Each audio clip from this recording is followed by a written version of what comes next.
Hey there, it's Cornelis from Your Band is a Business, the place where I discuss the day-to-day realities of being an independent musician. Today I have a special guest all the way from the USA, from Salt Lake City. His name is Jordan Zabriskie. Am I saying that correct?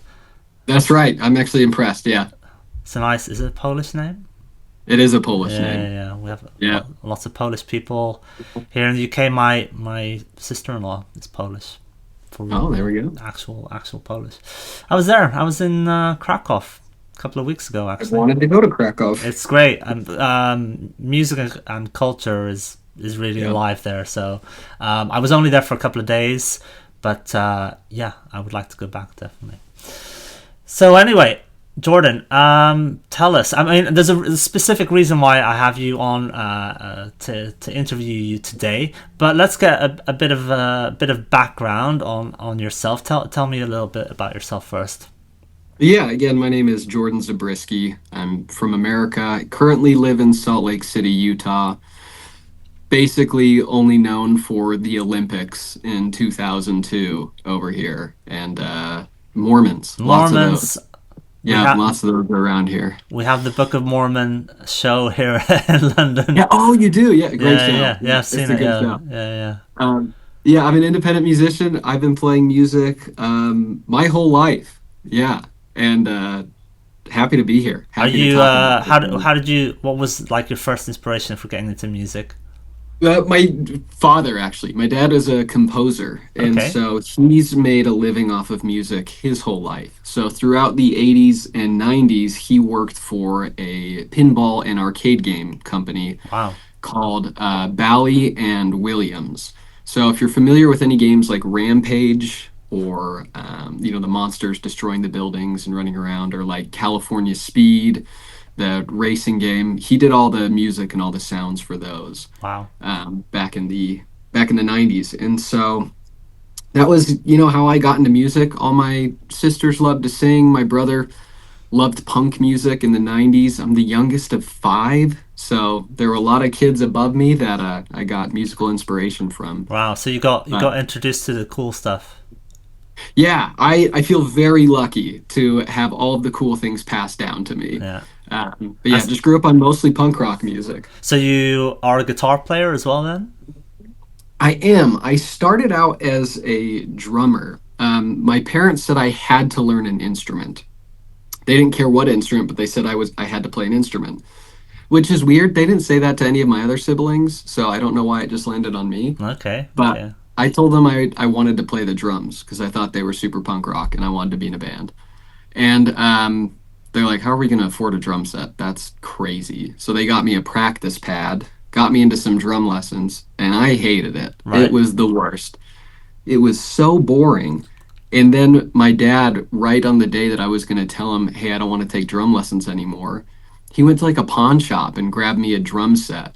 And I came home and had this huge set in front of me. And I was like, "Oh, I can't really tell him I'm going to quit now." Wow. Wow. And I was probably like 11 or 12. And at that time, MP3 players had just become a thing. Hmm.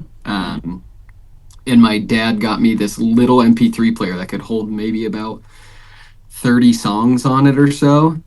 And I put my music on there, threw my headphones on, and just started jamming to just a bunch of songs. And it also had a tiny little microphone inside the MP3 player where I could record my own stuff. So I'd have friends come over who could play guitar or keyboard, and we just hit record and start writing songs. And that was my first into writing a song and recording. And Right. Right. Right. That's so from cool. there, That's so just, cool yeah. that you had like um that experience of being a kid and then having this tool, and you don't, when you're young like that, you don't think about what you don't have. You're just Yeah, excited that you've got, oh, I can record music with my friends, this is amazing, and absolutely. you don't think about microphones and No, interfaces and all that kind of stuff. That's great. no, And so not you at played all. in bands after that, in like as you grew up? I did. So I played as a drummer in two bands as a kid. My uncle, I feel like everybody's uncle has some like weird hobby, and for some reason, like me and my friends, all the uncles are like, "Oh yeah, I've got a recording studio," and it was definitely not a recording studio, but had the capabilities to record all of us at once. So I recorded a couple of songs with some friends in different bands doing that. But I got tired of being just the guy in back, just playing drums, which I mean, just the drummer, Hmm. it is an incredible role. But I wanted to write songs and sing songs. And so I started to play guitar, had just a hand me down from my older brother, and started writing songs on that little MP3 player. And then because my dad worked from home for so long, writing music, he ended up working for a company that makes slot machines in Las Vegas. And so even throughout the early 2000s, he was working from home, just writing music and sending it off to them. So he had a bunch of recording gear. Mm. And so I got a bunch of the hand me down crappy stuff he didn't need anymore, which was just like a little M audio interface. And he handed me one of those, and I was like, I have no idea how to use this. And he's like, well, you got to download some software. And so I got Sonar 7 from Cakewalk, and that's what I learned to record on. And I needed a better computer. I needed a microphone, like some other things. So when I was 15, I got a job at a place called Chuck E. Cheese. I don't know if you have Chuck E. I Cheese. mean, that to us in the UK, that sounds something like from a movie that isn't real, that is just made up, but Yes, it's a it's real thing. basically it's like I mean it's a kid's birthday party place Right? Yeah, basically. yeah, yeah, You yeah. go have pizza and there's just a giant mouse dancing around like Right. that. So it's And I got to be real. that giant mouse. It's real. It's Wow. very That real. there are these cultural touchstones that we around the world see in movies and TV, and Yeah. it's things like drinking from a red cup and Yeah, the red Solo cup, cheerleaders and stuff like that. school And buses. yeah, yeah, and Chuck E. Cheese is something that I've come across, but I didn't I didn't think it It's was real. real. It is That's very real. that's I great. got to be the mouse many, many times. Wow. And so I saved up, bought a microphone. I bought a Samson CO2, one single one. It came in Yeah, I've got it's like that. two for $100, and Yeah. I got it for like $40 for one or something. I still have it in my closet, and I recorded everything. I used that to record my guitar, my Mm. vocals. I'd stick it in the room and play drums, and that's what I'd record for the drums. And I ended up in high school writing and recording 17 records. Mm. Wow. And What do you mean by record? Like EPs, like albums? they were like 8 to 13 songs. Wow. But now keep in mind they're all awful. They're all so bad. And I would write these in like an afternoon. So Yeah. like I would sit down, start a song, and when I was done for that night, that song was done. And Yeah. so there Yeah. are a Yeah. bunch of just awful songs, but they were done. Mm. And yeah, I remember, doing all of that and just loving that feeling of making music and of finishing projects. And it's something that later in life I lost out on once I started to join bands and tour and pursue music as a career. You take a lot more time when making a song. And so Yeah. you can sit on a song for 6 months to a year. I've got songs on my Google Drive that have been sitting there. I have one that's literally been sitting there for 5 years that's done that I'm supposed to put out right now. Right. And I just haven't done it yet, and I got sick of that. You get sick of that quick. Yeah. Yeah. So how far did you get in terms of your standard music career, as it were, playing in bands, and so you toured? Yeah, the music industry is changing a ton. I feel like I got to live a lot of the dream scenario without any of the financial benefits. Right. Right. Right. So the whole time I was still working a full-time job. I from 2015 to 2020, I was in a band, and we started to get some substantial growth. Locally, we would sell out basically every show. And then touring, I got to play in most of the states in the Mm. US. And then I got to tour and play a few shows over in the UK. Played in London, in Southampton, in Brighton. and incredible experience. And two of those shows were packed. It was insane. What was the name of But the band? I was in a band called Cinders. Cinders. Uh, Okay. yeah, yeah, and they're still going. They're fantastic. I left early 2020, right before everything shut down. So kind of perfect timing for somebody who's Mm, relying on touring for a lot. yeah. But yeah, I still had a sales job every time that I came back from touring. But I got to play with some of my favorite bands. I got to meet some of the coolest people in the world, and it was amazing. But without all the financial benefits, all of the Right. money that we made went straight back into the band, Yeah. um, which our band is a business, and we Yeah. wanted to Yeah. run it that way. Yeah. And so we would always think about that first over the individual. Yeah. Well, on the one hand, I think it's great that you've had that experience. Yeah. A lot of musicians don't get to that stage, let alone No. Yeah. anything else. But then we had the shutdowns, people were locked in and all that kind of stuff, and you left that band. And so what happened? Because this is okay. This is the real reason why I've got you on for the interview today, is because something changed, something happened for you. Tell us a bit what happened next. Yeah, after I had left the band, I obviously still wanted to make music, but my passion was just kind of going in a different direction, and I wanted something new. But one of my old bandmates who had also left this band, his name's Austin. I was talking to him, one day because I had put out some solo stuff. I had worked on this stuff a ton. Now, I would not consider myself an audio engineer or a producer, or mixer, or whatever. I do my best. I think I do okay. But my role in the band that I was in was not the recording part. I hadn't recorded since I was a teenager, um, since I was about 19. And so I got a bunch of studio gear and decided I can either go to some big studio, and I reached out to a bunch of people and a bunch of producers, and I was like, I want to make a record. Here's the demos I have. Or I can just get all the gear myself and learn it myself. And it would save me money, and I could make an endless amount of songs. And Mm. so I was like, I'm going to go that route. So learned everything I could, started making all these songs, and I spent so much time on them.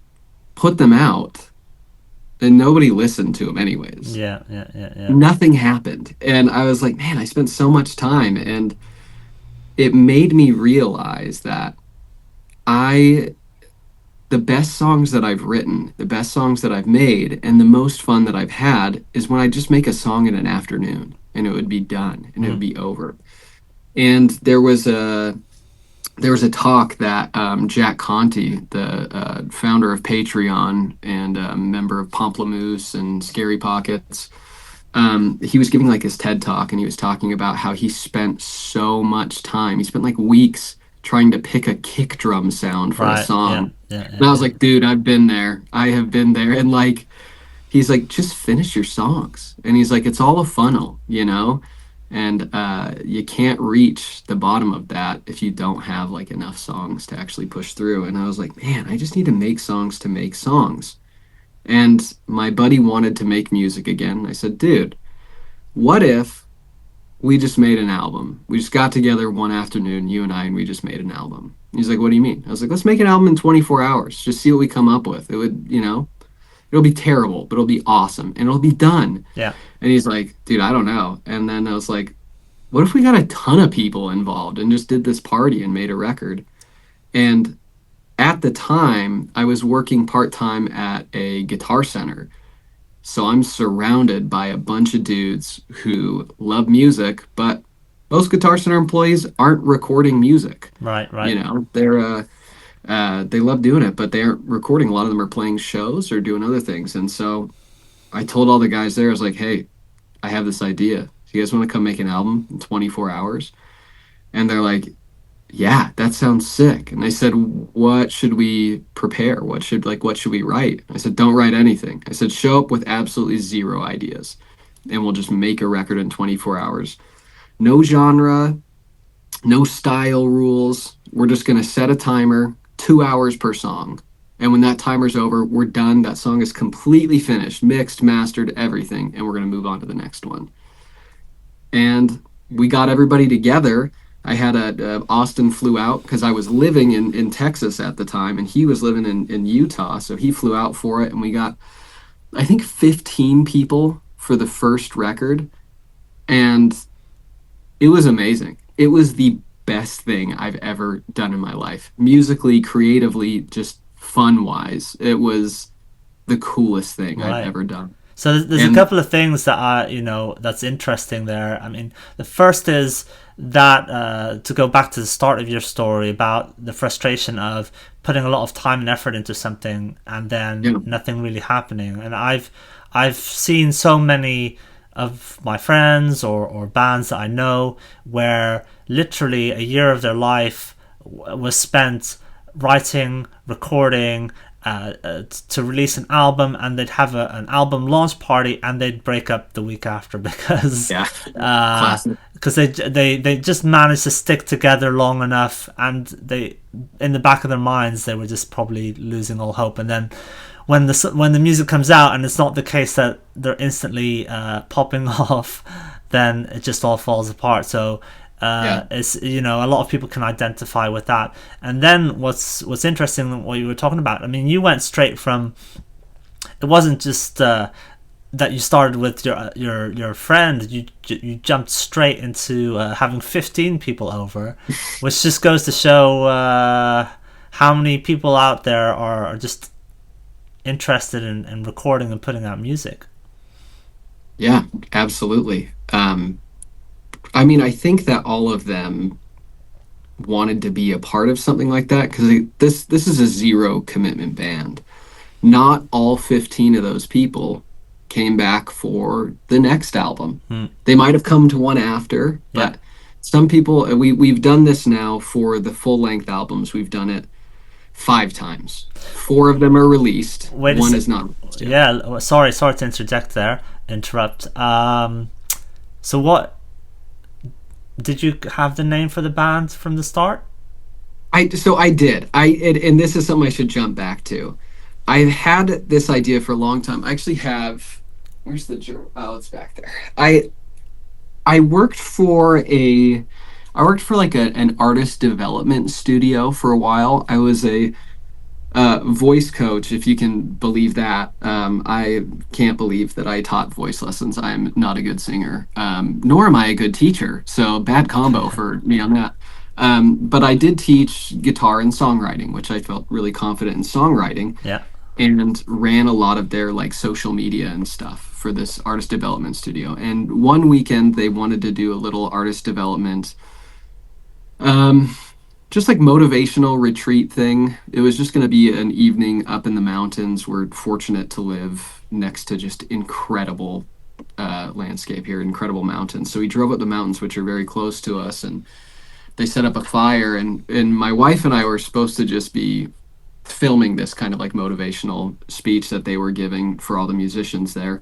But they said, no, Jordan, we want you to participate as an artist in this, rather than just be here to work. And so I was like, okay.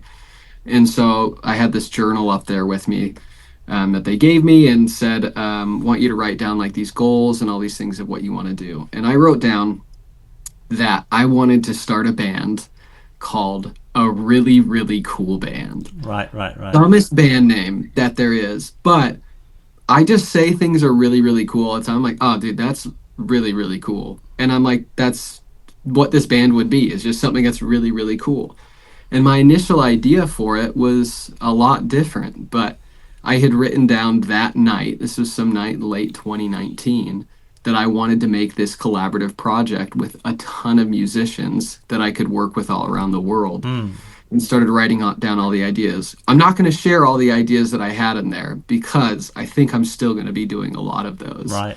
in the future. But one of them was to make these records very quickly with a big group of people. And yeah, and it's again, it's one of the funnest things. So you had that initial situation where you had 15 people over. Who, who was?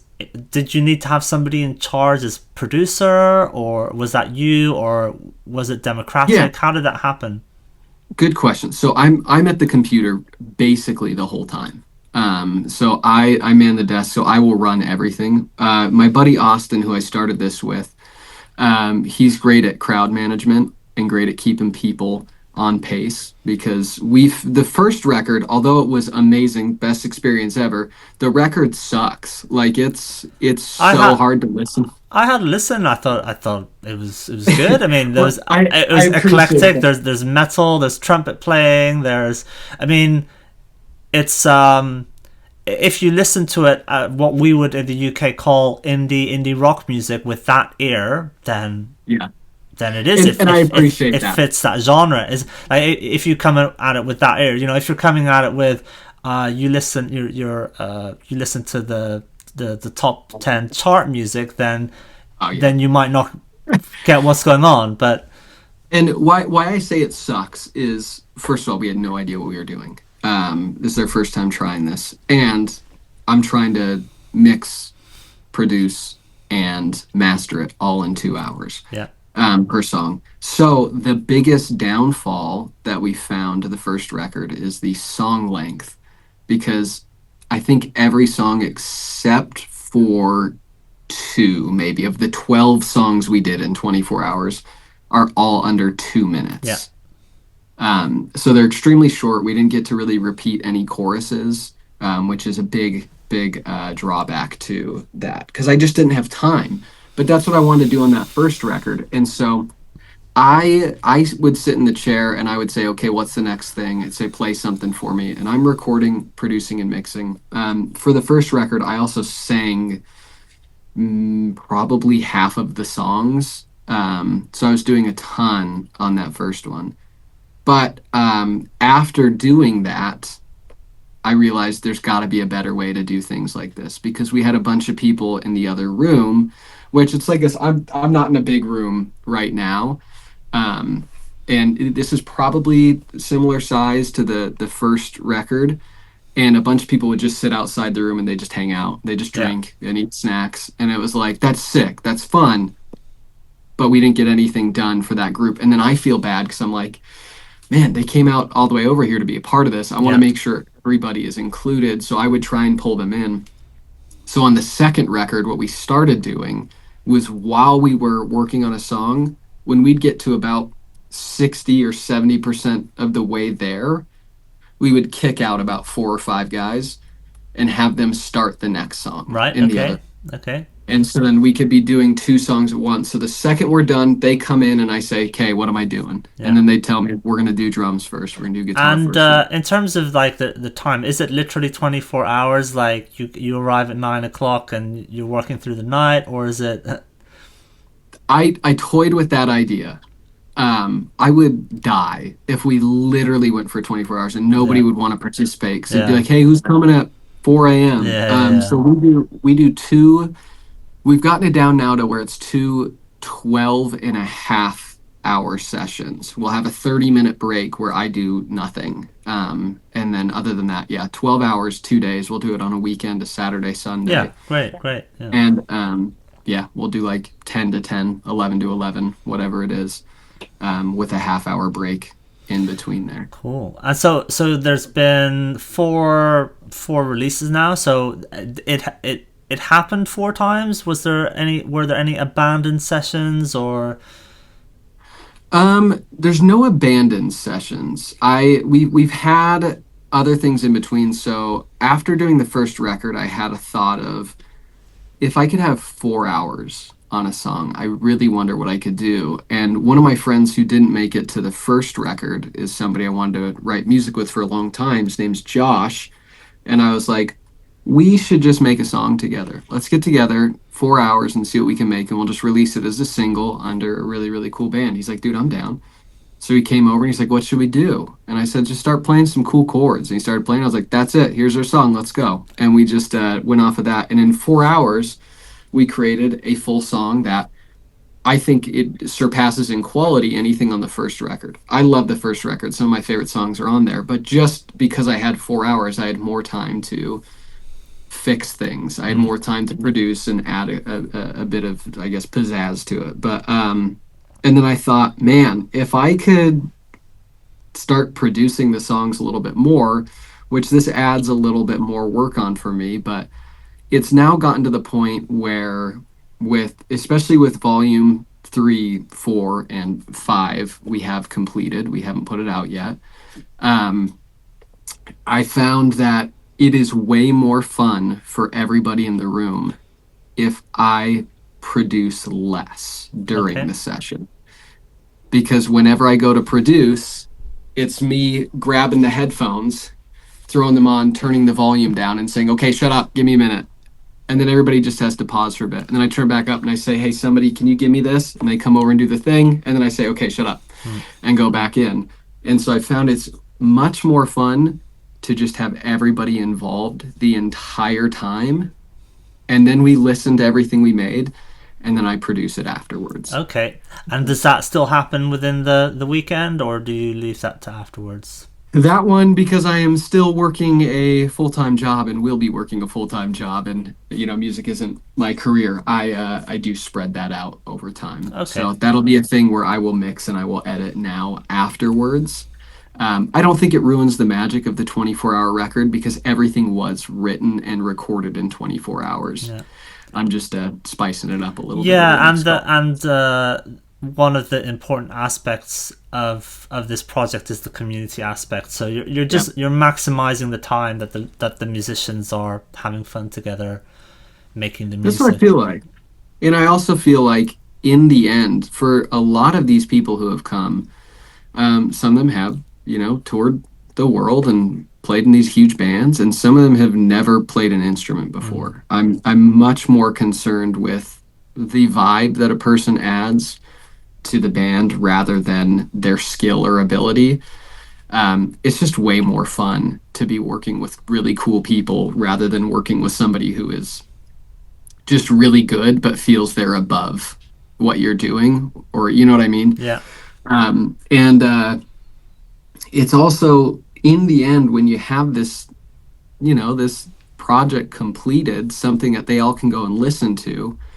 For, one of the records, we had 24 people that were on one album. I want to make sure it's something that all 24 of those people can say, I did this. Yeah. So I want to make it sound as good as possible, so that they have a final product that they're really stoked on. That's great. So it sounds like over the course of doing it 5 times now, that you've streamlined the workflow as it is, and I think so. You've learned what is the. It's one of those things where, in hindsight, it seems obvious, but maybe when you start, it's not so obvious. But now you've realized, actually, yes, it's the communal aspect that's the most important. Yeah. Where we're making the music, making sure that everyone is enjoying it. As you said, that they come away with it from something that said, I did that. And the less important part is the mixing and balancing instruments and that kind of stuff. It's important, but it's important, but it's for the creative aspect of, like, okay, we're going to try and make something this weekend. You're just focusing on what is the most important thing there.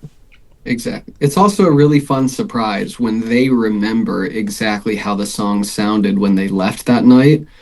And then 4 months later, when the album comes out, they go, oh, dude, that sounds awesome. And so that's also an exciting thing to say. But I've just found that making these records, because we've now put out over 50 songs, because we've done 4 volumes. We did a Christmas EP, which was hilarious. That was so fun to do. We did a jazz EP with just 3 of us who don't play jazz. That's terrible and awesome.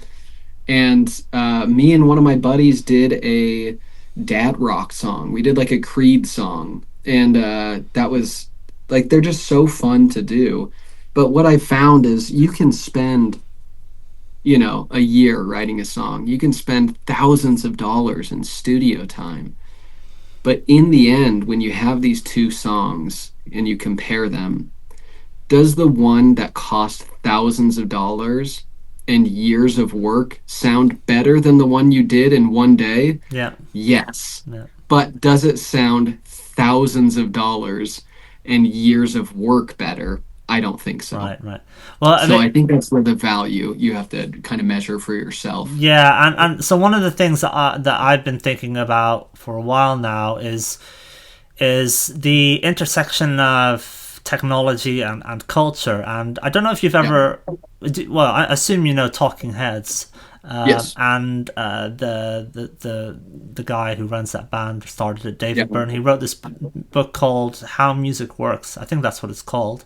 Yes. Yeah. And in it, for those that haven't heard about it or read it, basically talks about how music is influenced by the tools and that you have at your disposal, or the environment that the music is created in. So Yeah. it goes all the way back to, well, the start of music. But concrete examples are when in the Middle Ages, if you have people singing in a church or cathedral, that it will lend itself to certain types of singing Yeah. and music creation. And so we see that over the entire history of music. A great example is hip hop and the 808 drum machine. You have in Japan, they make this machine for making music, and somehow it ends up in the US in the hands of people that are creating hip hop music. So you have this whole, the tools you have available to you are influencing the music that comes out. And so we're now in another transition, have been in a transition period for maybe 10-15 years, really, where streaming is taking hold. The relative affordability of tools for making music, whether that's you can make music on your phone, you can make music on a tablet. So we have these different things that in some ways are how to say, detrimental in some way, where you could argue, well, maybe music is becoming more disposable because people don't have to pay for it, and so they don't appreciate it as much.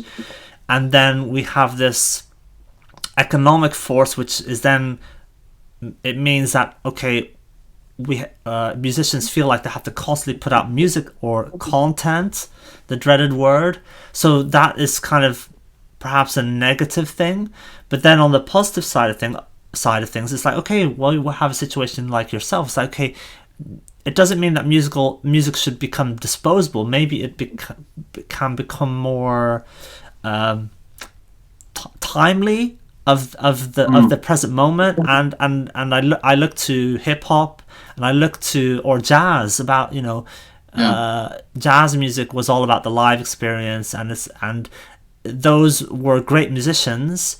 They would make recordings, and how they would do it is they would book a studio for a day, and they'd record a couple of jams. And obviously they were really good musicians, but recorded music was seen as capturing a moment rather than building a huge musical cathedral. Now, not to say that building a musical cathedral is a bad thing. Though in the 1960s, 1970s, 1980s, you would have these situations where these bands, these artists would labor away on something beautiful, and that was great, and that can still happen. There's nothing wrong with that happening, but maybe there's a new opportunity to do what people like you are doing, which is something that is of the moment. It's timely. It's not disposable, but you're coming together to create a moment, to capture a moment. Yeah. No, exactly. And I mean, the industry has changed so much, even just since I was touring. Because for one thing, the whole time I was in a touring band, I didn't have a TikTok. At that point, it wasn't TikTok anyways. And social media has changed everything. Streaming has changed everything. And I have no idea what the solution is. But what I do know is that with these tools that are available, it allows people who would not have been able to make music before to make music. I was very lucky as a 15-year-old to be able to record my own music and do that, where a lot of people have never had that opportunity. Now, again, it was terrible music that I made, but without it, I wouldn't be able to write songs with the people I write songs with today. And I don't know, people ask me what I think the best time for music is, like what decade, and I'm like, it's right now. Like, now is the best time, because whatever decade you want to get into music, it's there. You can listen to all of it. You can find anything. If you want to be the biggest Grateful Dead fan, go everything's out there. You know what I mean? If you want to listen to just specifically jazz from the 40s, it's all available there for you from at least the recordings we have. And then if you want to get into this new trendy stuff that's going on TikTok, it's there for you. So it's really exciting. But from the artist side, there is a lot of pressure to be in this constant state of creation and making content. Yeah. I made a social media calendar for this month to try and post every day, and I was successful up until I had a TikTok that started doing pretty well, and I was like, I'm gonna let this one ride for a bit. I'm gonna take a break from posting. Yeah. And still, right now, people are constantly commenting that they want to be a part of it and sending me the cities that they're in, and I'm like, that's amazing. That is so cool that there are so many people out there who are in the same boat, that are in their 30s or in their 40s, like all of us are. And, they've got kids, they've got jobs, they've got other things that they're doing. They just don't have time to be in a band. And so to meet up for 24 hours, I could do that and then do that once a year. And so I think it's a really special thing to be a part of. And I mean, it's the idea I'm most proud of in my life. But how can this, be any form of like successful business in music, or like, financially beneficial endeavor? I don't think it is. And I don't think I want it to be. You know what I mean? Like, I've had a lot of people who have commented and said, yeah, that sounds great until money gets involved. And I'm like, I've got some good news for you. There's no money involved. Yeah. Like, and when you have so many members, I do on all of the records, I do send out royalty shares to everyone. I was gonna ask about that actually. Like, do you Yes. you do you attribute the songwriting and everything? Who do Yes. you use as a distributor? Right now, this is absolutely not any form of promotion or recommendation. If anything, it's the opposite. But I'm currently using 1RPM. Okay. And they have been wonderful and extremely difficult to use. But yeah, so I do put all the songwriters. So if you go on to our Spotify and our Apple, anywhere where you can see the credits, if you hover over any song, you'll see every single artist who was involved, every single songwriter that was involved on that song. And I will split up the royalties based on who was on the album. I won't do it based on how many songs you worked on, how long you were there. So if we have 24 people on an album, they're all getting an even split of the whole album, even if they didn't touch one of the songs. Yeah. The first record, I tried to split it up based on how long people were there. And I was like, not worth it. Like, if you show up, you get an even amount of whatever. And that incentivizes people to bring their best. They don't feel like they won't hold back anything because for some other situation they're like, right, I'm going to bring my best musicianship here. Yeah. Totally. And I found too that when we get some players who are maybe newer to their instrument, or if, like, I've had somebody who is an incredible musician who I've been wanting to come to a session and wasn't able to make it on the day of, and I was like, oh man, that's a bummer. That's okay, next time. And I start thinking, what if they had been there? And like, what would we have made? But even cooler is, because they weren't there and we had somebody else, we got to make this song, and that song's my favorite song on the record.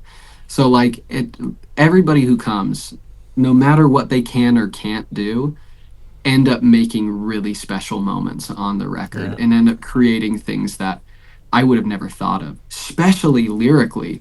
Like, you and I, we'll write lyrics all the time, and I'm sure that you have topics or phrases or go-tos that you accidentally just dive into that, especially when you start writing a song and you're just humming along and you start singing random words just to find a melody. You probably sing a lot of the same things over and over.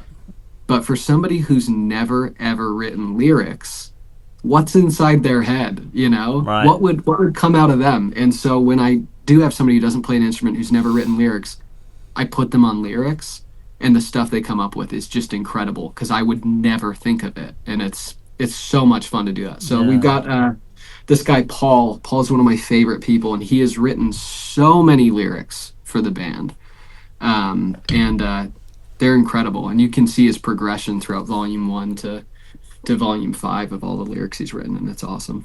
Yeah, I think again, despite the name of this channel, something that is important to me is showing how beneficial just being creative is to any person. Like I just when I think back in the day, hundreds of thousands of years ago, we would sit around the campfire and we would tell each other stories, and we'd bang on drums, and we'd had little bone whistles, and everybody made music, and it wasn't this there wasn't this division between, oh, there's people that are creative and the people that are not. And it's a shame. I mean, I'm all for I'm not hating on watching a movie or watching a TV show or whatever, but it's really good to just to make your own things, whether that's sculpture or music or anything like that, and anything that can be done to encourage more people to do that, I think is really great. And that's what I really liked about what you guys were doing as well. When I saw it, I got that vibe, definitely, that okay, there's people that have been playing music forever, there's people that have never done it before, and like, but we can create something together.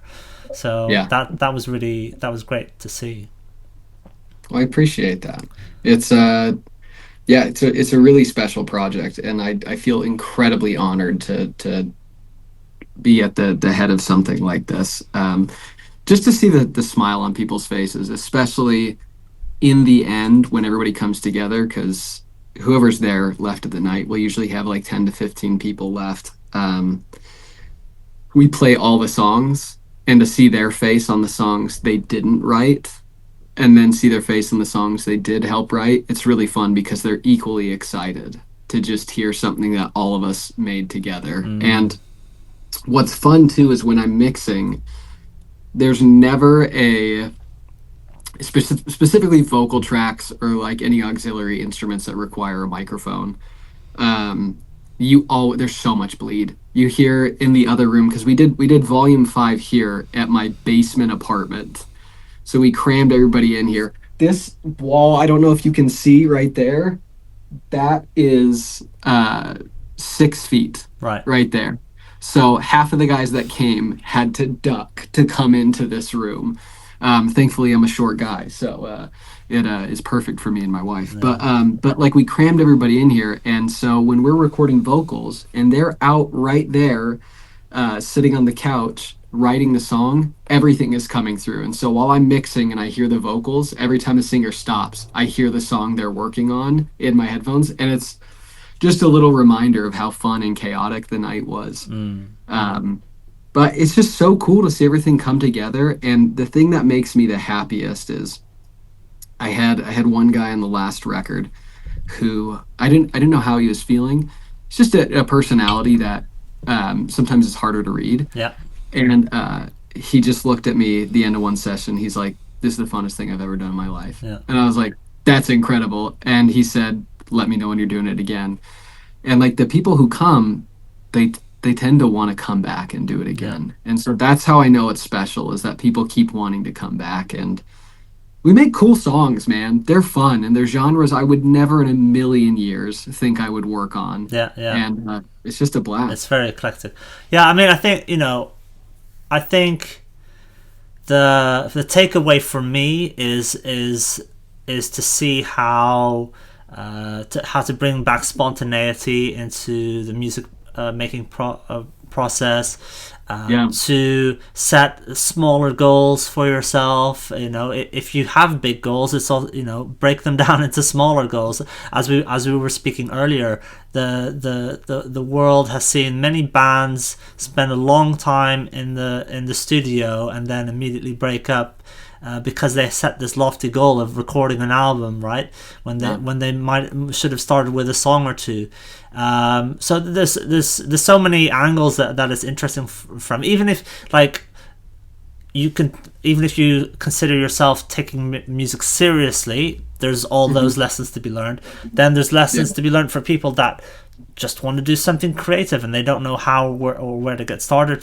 And to get away from this idea that it's all or nothing. It's like either you quit your job and live in a van in order to make it in the music industry, or you might as well not do anything, like just sit on the couch, and there's nothing in between. Like that always seems to be the only seems to be the two options. And then especially when you get older and you've got family and other stuff going on, well, of course there's absolutely no room ever for having creativity in your life. It's like just this binary thing, and people will ask like, oh, what are your plans? You think you're gonna make it? Aren't you a bit old for that? It's like, come on, there's a range of options between these two extremes, right? And so when you see what, like, this project, it has all those lessons for, like I said, if you want to take music seriously, take inspiration from it. If you just want to be creative, take inspiration from it. So it's really cool. So I guess at the end, and we hinted at that earlier, you know, what are your plans for the future? To just keep going as it is. Yeah, I was just having a conversation with Austin yesterday. My big goal with this is I want to take it around the world to different locations. So far, we have done it in a few different cities in 2 states in America.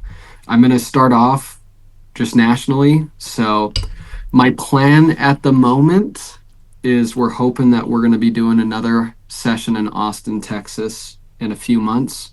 And then after that, we may be in Los Angeles or we might be in Chicago. And so I have had hundreds of comments on this last TikTok that I posted of cities where people want us to go. And I mean, I want to go to all of them. Absolutely.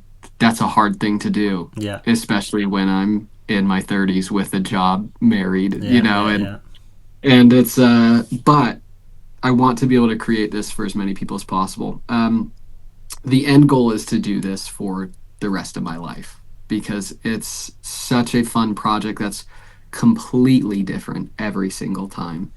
We've put out over 50 songs. I would love to put out 1,000 songs with this band. I think that would be so fun. And if people listen or not, that part doesn't matter to me, because the musicians themselves are the people that I care about most in this. Yeah. I mean, and that's, I think, the question a lot of musicians have at some point in their life, especially if they don't turn it into some kind of career. You start to ask yourself why you're doing it, and a lot of, some people will stop making music and they'll do something else, and there's nothing wrong with that if you just decide to do something else. Other people kind of have to decide, okay, or realize, as it were, okay, I have this drive to be creative, and I can continue doing that, and I might not get external validation for that, but the satisfaction it gives me personally is enough to, like, do it. It has its own intrinsic reward, and at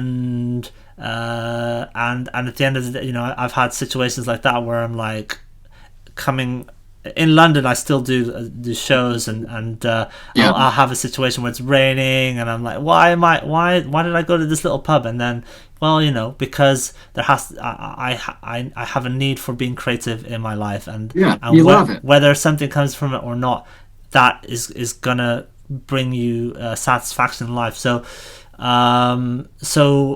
it sounds like this project has room for that for all kinds of people with different motivations, and it's as I said, it was so cool to see it on TikTok. I was like, right, that's what I had, like, I was imagining that something like that was possible. So to see somebody actually do it in real life was great, and I'm sure great things will come from it for you and everyone that's involved, and I really hope that people get inspired by it, and to, like I said earlier, not to have this dichotomy that either you're you're a worldwide superstar touring the world, or you don't do any anything creative. There can be something in between, and just you just have to maybe think about it a little bit more and plan ahead, as you guys are doing. But there's certainly a way to do that and have creativity and music in your life. Yeah, I agree. And I think, whether you are the person who has no hobby or touring the world, it's fun to put them on the same playing field and have them make a song together, because Yeah. that's something that's probably a new experience for both of them. Yeah. But yeah, I'm loving it. I'm hoping that we make it out to the UK soon. I've got a lot of friends out there Yeah. who want to be a part of it. And so if we get out to London, we'd love to have you on one of the Yeah, let records. me It'd be a know. ton of fun. Let me know Yeah, for sure. absolutely. Yeah, that's great. Yeah, let me know. Yeah, I think kind of a final comment from me, because I think within music and within the wider creative community, there's a lot, as we were talking about earlier, right? There's this questioning of how technology is impacting us. Some people that make a living from their creativity are obviously going to be impacted, but then there's this almost existential question of like, well, why should I make music if AI is just going to generate it? Will anybody listen to it? That question will persist, I guess. But something to highlight, which your project is doing, is like the community aspect of doing it yourself. And it's the way that I always talk about it. I say, look, we've got forklifts that can lift heavy things. Doesn't mean that you can't get enjoyment from going to the gym and working out and improving your health, right? You don't need to lift heavy things anymore. We've got forklifts. So in the same way, who knows? Maybe people will be enjoying AI generated music and movies, and I hope that there will be an appreciation for the community aspect and for the human side of it, because at the end of the day, when you write a song or the way that you play an instrument is informed by your whole life experience, and a robot, so far at least, doesn't have life experience. So So I think overall, like from all the different angles that I look at it, I think what you're doing is really positive, and hope it's inspiring to people out there. Hope so.